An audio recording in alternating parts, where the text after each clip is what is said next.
Bismillahirrahmanirrahim. Assalamualaikum warahmatullahi wabarakatuh. Ibarat Allah yang kami muliakan, menurut BMKG Indonesia dan juga para pakar gempa dari luar negeri mengatakan Indonesia punya peluang mengalami gempa, apalagi Jawa yang memiliki 2 sesar raksasa di Jawa ini, termasuk di Jabodetabek sampai ke Cirebon, kemudian di daerah Jawa Timur termasuk Jogja, itu ada sesar yang sangat besar, ditambah beberapa sesar lainnya. Ini kalau terjadi gempa yang dahsyat, diperkirakan sampai 9,5 skala Richter. Akan seperti apa nasib kita ke depan? Allahu a'lam. Kita hanya berdoa dan berharap semoga tidak, semoga tidak. Saya juga berharap demikian dan kita aminkan bersama-sama. Mari, amin ya rabbana amin. Kulali, seorang pakar gempa Australia, baru saja menyampaikan bahwa dari Selat Sunda sana, dari Pandeglang, ada potensi gempa di dataran dangkal. Dan ini yang paling dikhawatirkan, Pak. Ini bisa menimbulkan tsunami setinggi 57 meter. Tsunami ini akan mengejar sampai seluruh Banten sampai ke Jakarta. Kalau 57 dari sana sampai Jakartanya sisanya 15 meter ketinggiannya. Apapun itu kita aminkan lagi, semoga tidak pernah terjadi. Amin. Tapi mereka bicara bukan orang-orang bodoh. Mereka adalah pakar dan ahli. Ketika mereka memperingatkan, maka layak untuk kita mengambil kesiagaan. Saya hanya sarankan pada kita yang mampu menghentikan bencana yang sudah diprediksi perkiraannya hanyalah Allah Subhanahu wa taala. Kalau begitu, ambil cara bagaimana Allah bisa mengalihkan atau menghentikan rencana bencana yang akan terjadi itu. Caranya gimana? Nabi sudah kasih tunjuk kepada kita.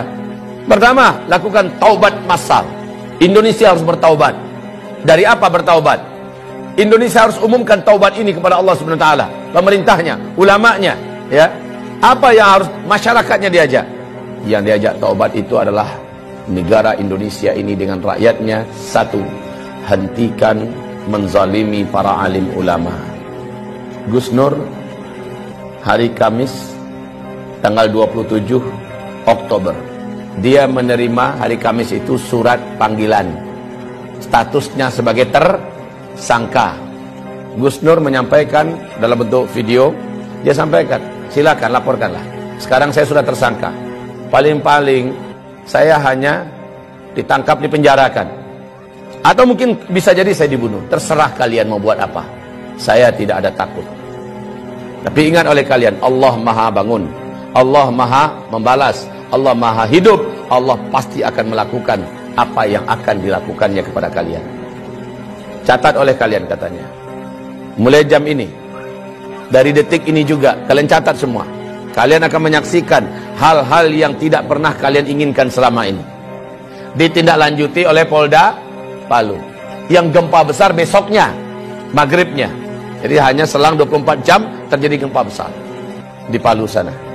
Anehnya, semua rumah bangunan gedung yang ada di sekitar rumahnya dan pesantrennya Gus Nur yang ada di Palu hancur. Tapi gedung dan rumahnya, pesantrennya Gus Nur utuh seutuh-utuhnya. Berdiri kokoh, rapi serapi-rapinya. Sebelah-sebelahnya rata. Masya Allah, Allah kasih lihat. Bahkan kantor Polda yang ada pun tenggelam oleh tsunami. Tidak sedikit jumlah para aparat yang sampai hari ini belum ketemu. Ya Rabb, jangan sakiti ulama. Saya sudah sampaikan kepada pemerintah negeri Republik Indonesia tercinta ini. Anda berutang ke sana kemari dengan harga dan angka yang sudah sangat gila-gilaan. Dan ini membahayakan untuk NKRI ke depan. Sekarang mau Anda tambah utang berapa? Silakan tambah.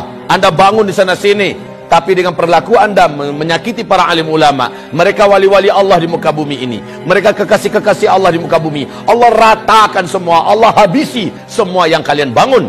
Bahkan nyawa kalian pun tidak akan terselamatkan. Ingat ini baik-baik, wahai para penguasa. Anda tak lama berkuasa, hidup Anda juga tidak lama di muka bumi ini. Jika para alim ulama tidak Anda perlakukan dengan mulia.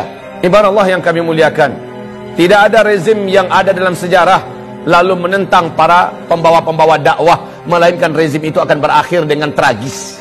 Baca sejarah, buka Al-Quran, buka sejarah bagaimana setiap rezim yang berani menentang pembawa-pembawa dakwah dengan tragis.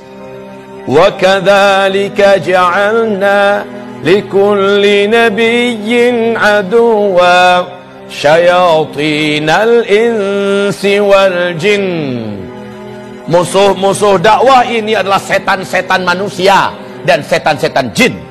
Demikian Allah firmankan, yuhi ba'duhum ba'da zukhrufal qawli ghurura. Konspirasi mereka sesama mereka saling rapat dan akrab dalam rangka memadamkan dakwah, tapi pada ujungnya qul ja'al haqqa wa zahaqal batil. Kalau kebenaran sudah datang, kalau kebenaran sudah diusung dan dibawa, diperjuangkan, yang batil pasti akan enyah. Apa yang kurang dari Firaun? Puncuk dan puncak kekuasaan kekuatan saat itu di tangannya. Negara-negara mana yang tidak takut dengan kekuasaan yang dimiliki oleh Firaun? Kekuasaan yang luas, bala tentara yang banyak, persenjataan yang hebat, media semuanya di tangannya, semua kekayaan ada di tangannya. Kurang apa Firaun? Dan Musa hanya seorang pendakwah biasa. Musa dengan pendampingnya Harun, Bani Israel orang-orang rakyat biasa, tapi mereka bersama Allah yang Maha Perkasa. Ketika semakin zalim Firaun kepada Musa dengan fitnah yang bermacam-macam, dengan cara yang bermacam-macam untuk menghabisi Musa, akhirnya Firaunlah yang habis. Bala tentaranya habis, lumpuh semua. Bukan sekedar lumpuh, mati semuanya, ditenggelamkan oleh Allah dalam Laut Merah. Kisah Firaun ini terulang abad demi abad, terus terulang dan berulang. Namrus sebelumnya, Ibrahim yang disasar. Namrus habis, dihabisi bala tentaranya oleh Allah hanya dengan tentara kecilnya berupa lalat. Namrus pun sekarat mampus.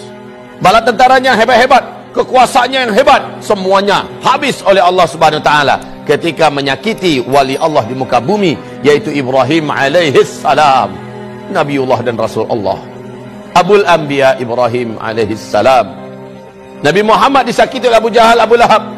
Di Mekah dia petentang-petenteng ke sana kemari seolah-olah dunia miliknya, membangun koalisi dan jaringan internasional kemana-mana dalam rangka menyakiti Nabi Muhammad, menyakiti para sahabat. Habis mereka dibuat oleh Allah Subhanahu wa taala. Maka rezim manapun di muka bumi ini, kalau sudah berhadapan dengan dakwah ilallah, berhadapan dengan ahli-ahli dakwah, para alim ulama, pembawa dakwah, pembawa kebenaran, Allah pasti akan tetapkan in lan tajida li sunnatillahi tabdila. Tidak akan didapatkan sunnatullah itu bisa berubah, tidak akan pernah berubah. Sunnatullah itu tetap akan terulang. Saya tidak tahu omongan ini akan sampai tidak ke telinga para pemimpin dan berkuasa yang sedang memimpin di Indonesia. Saya tidak ingin para pemimpin yang ada, rejim yang ada berakhir tragis. Tugas saya hanya sekedar menyampaikan. Saya tidak punya wewenang apa-apa dalam menurunkan azab. Saya tidak menginginkan azab turun ke Indonesia ini. Saya ingin pemimpin kita memimpin dengan baik dan benar. Roda kepemimpinan pemerintah berjalan dengan baik dan benar. Masyarakat hidup dengan makmur, sejahtera, tertanggulangi masalah-masalah berat kehidupan mereka. Agama juga terjaga dan terawat. Maka baldatun thayyibatun wa rabbun ghafur terwujud. Ini yang saya mau. Tapi ketika yang dilakukan kebalikan daripada itu, maka inilah firman Allah Subhanahu wa taala di surat Al-A'raf ayat yang ke-96. Walau anna ahlal qura amanu wattaqau la fatahna alaihim barakatim minas sama' wal ard walakin kadzabu fa akhadnahum bima kanu yaksibun.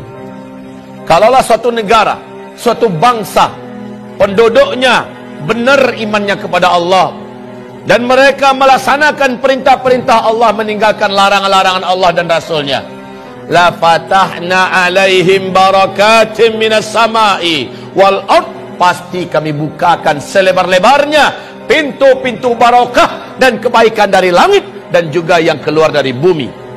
Walakin, tetapi sayang, kadzabu, mereka mendustakan, mereka melawan dan menentang. Fa akhadnahum bima kanu yaksibun, kami siksa mereka. Fa akhadnahum bima kanu yaksibun. Kapan siksaan itu?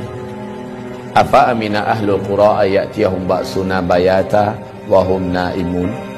Apakah mereka merasa aman ketika dosa sudah dibuat di mana-mana, maksiat sudah dilakukan di mana-mana, Mereka masih merasa aman daripada siksa dan azab kami yang datang kepada mereka baghtatan, tiba-tiba. Wahum naimun, mereka sedang di rumah-rumah mereka. Mereka sedang kumpul-kumpul dengan keluarga mereka. Mereka sedang mau tidur atau sedang tidur.